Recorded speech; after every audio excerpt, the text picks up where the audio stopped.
ইবলিস ছিল জিন জাতির একজন যে তার রবের আদেশকে লঙ্ঘন করেছিল। ইবলিস ফেরেশতা ছিল না, এটা ভুল কনসেপ্ট। এমন না সে ফেরেশতা ছিল পরে শয়তান হয়ে গেছে, না, সে কখনোই ফেরেশতা ছিল না, সে জিন জাতির একজন ছিল। বিকজ এই পৃথিবীতে মানুষের আগে জিন জাতির অবস্থান ছিল, এর পূর্বে হয়তো আরও কিছু ছিল, আমরা জানি না, আল্লাহ পাক গোপন করে দিয়েছেন, আমরা জানি না। এখন ইবলিস সেজদা করেনি কেন?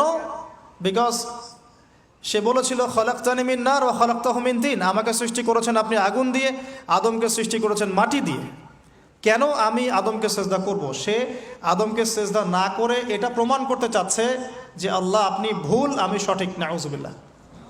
এটাকে বলা হয় বাতিল কিয়াস, বাতিল কিয়াস, ভুল কিয়াস।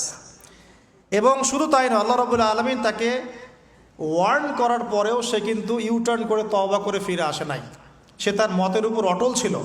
পক্ষান্তরে আমাদের পিতামাতা